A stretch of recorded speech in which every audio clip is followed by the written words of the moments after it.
የዛሬ 2 ዓመት ገደማ የሳይንስ ሙዚየም ህንጻ አስገንብተን በጊዜያዊ ኤግዚቢሽን ማስመረቃችን ይታወሳል።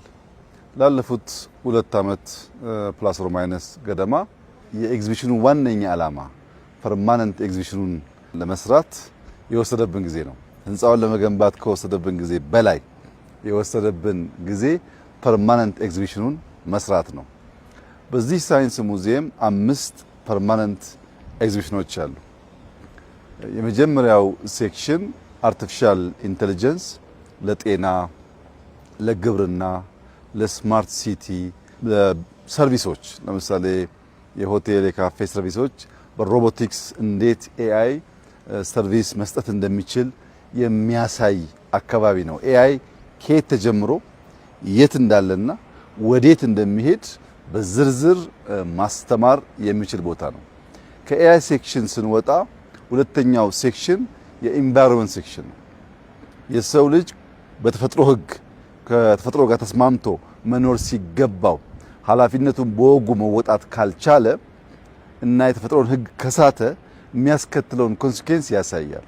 ለምሳሌ መጥረቢያ ስላለ ብቻ ዛፉን ብትቆርጠው ውሎ አድሮ በዝናብ እጥረት ይቀጣሃል።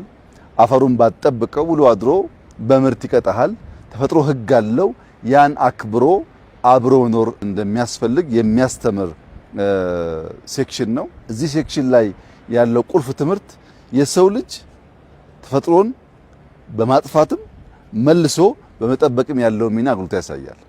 ሶስተኛው ሴክሽን የግብርና ሴክሽን ነው። ኢትዮጵያ እንደሚታወቀው ግብርናን በዓለም ላይ ከጀመሩ ጥቂት ሀገራት ወይም ቀደምቶቹ አንዷ ናት። በሞፈርና ቀንበር እርሻን ጀምረን ምርምርን፣ ነገን መስራትን አስፓየር በበቂ ደረጃ ማድረግ ስላልቻን ከኋላ የመጡ የዘመነ ቴክኖሎጂ ተጠቅመው የበለጠ ምርት ያገኛሉ። እኛ እዛው ቀርተናል። አሁን ታሪካችንን ብቻ ሳይሆን አሁን ያለውና የነገውን ግብርና የሚያመላክት ሴክሽን ነው። እዚህ ሴክሽን ውስጥ በትንሽ ቦታ በውስን መሬት በዘመነ መንገድ በፕሪሲሽን ፋርሚንግ እንዴት ምርት ሊያድግ እንደሚችል በጣም በስፋት ማስተማር የሚችል ሴክሽን ነው። ለመጀመሪያው ፊውቸሪስቲክ ነው። ሁለተኛው ወደ ኋላ ወደፊት ይሄዳል። ይሄኛው ቀጥታ ከምግብ ጋር ይያያዛል። ኢትዮጵያ እንደ ጤፍ፣ እንደ እንሰት፣ እንደ ቡና ያሉ የተፈጥሮን ጸጋዎች ለዓለም ያስተዋወቀችና የሰጠች ሀገር ናት። እነዚያን ሁሉ እውቀቶች ልጆቻችን እንዲያውቁ ያስችላል። ከዚያ ሲወጣ ያለው ሴክሽን የውሃና ኤነርጂ ነው። ውሃ ከአተም ጀምሮ እንዴት ካርቦን ዳይኦክሳይድ ኮምባይን አድርጎ ውሃ እንደሚሆን፣ እንዴት እንደሚበላሽ፣ እንዴት ምግብ እንደሚሆን፣ እንዴት ለግብርና እንደሚያገለግል፣ እንዴት ኤነርጂ እንደሚሆን በጣም አስደማሚ በሆነ መንገድ ያሳያል። በተለይ ሞዴሎቹ ከኤነርጂ አንጻር የሶላር ኢነርጂ አለ፣ የጂኦተርማል አለ፣ የኒውክሌር አለ፣ የፊዥን አለ፣ የሃይድሮ ፓወር በተለይ ህዳሴ ሞዴሉ እንዳለ ተቀምጧል። እነዚህ ሁሉ ወደ ህዳሴ ሄዶ ማየት የማይችል ሰው፣ የዊንድ ፋርምን ማየት የማይችል ሰው፣ የሶላር ፋርምን ማየት የማይችል ሰው እዚህ ሆኖ ብዙ ትምህርት ያገኝበታል። ከዚያ ሲወጣ ያለው ሴክሽን የስፔስ እና የአየር ሴክሽን ነው።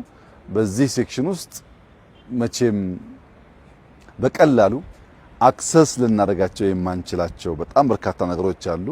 ሄሊኮፕተር የሊዮናርዶ የጣሊያን ኩባንያ የሰጠን የሲሙሌሽን አለ። ማንም ሰው ሄሊኮፕተሩን ትክክለኛው ሄሊኮፕተር ገብቶ እያበረረ ማየት ይችላል።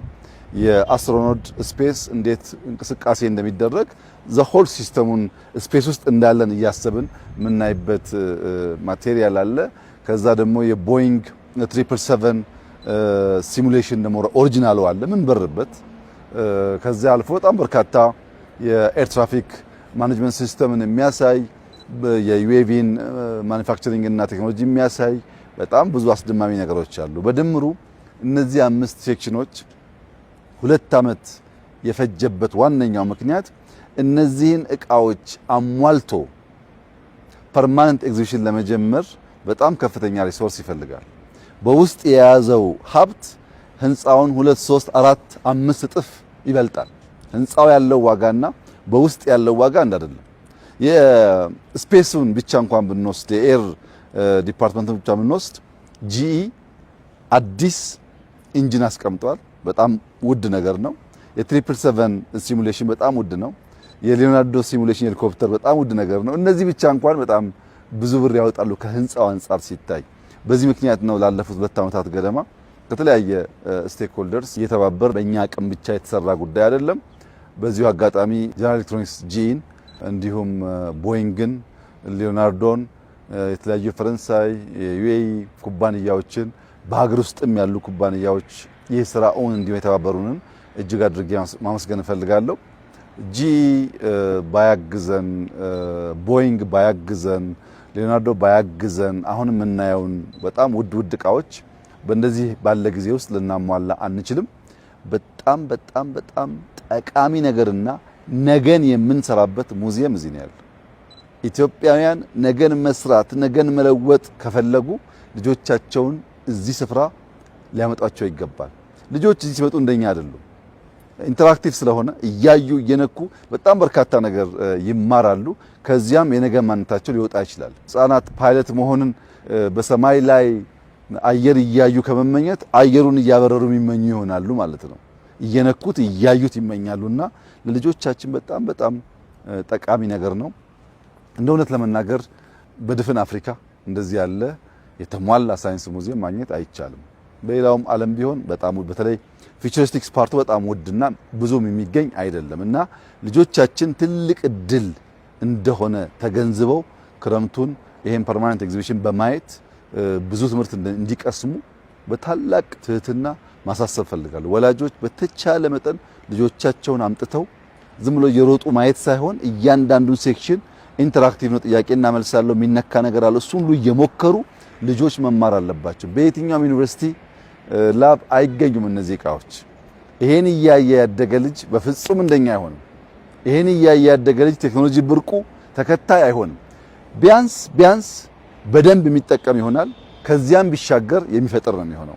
ያ እንዲሆን ክረምቱን በተለይ ተማሪዎች፣ መምህራን፣ ተመራማሪዎች ነገን መስራት ማየት መለማመድ የሚፈልጉ ሰዎች በሙሉ ሳይንስ ሙዚየም ቋሚ ኤግዚቢሽን እየመጡ መመልከት አለባቸው። እኛ እንዳያችሁ በጣም ተደመናል። አስደናቂ ነገር ነው ያየነው። ይሄንን ነው ማየት የምንፈልገው። ይሄንን ነው መዝራት የምንፈልገው። ልጆቻችን ላይ ሊዘራ የሚገባው ነገር ይሄ ነው። ይሄ ደግሞ መልካም ነው። ይሄ ደግሞ ዕውቀት ነው። ይሄ ደግሞ ጥበብ ነው። ይሄ ፍትሃዊ ንግግር አይደለም፣ ጥበብ ነው። ይሄን አይቶ ያደገ ልጅ ነገ ሀገር የሚጠብቅ፣ ሀገር የሚያበለጽግ፣ ሀገር የሚያለማ፣ ሀገር የሚያጸና ስለሚሆን ለልጆቻችን በጣም ታላቅ በረከት ነው። እኔ እጅግ አድርጌ ደስ ብሎኛል። ወላጆች ካዩ እንደሚደሰቱ እርግጠኛ ነኝ። እዚህ ቦታ በመምጣት በማየት እንዲማሩ፣ ልጆቻቸው ላይ መልካም ዘር እንዲዘሩ አደራ ማለት ፈልጋለሁ። እጅግ አድርጌ አመሰግናለሁ።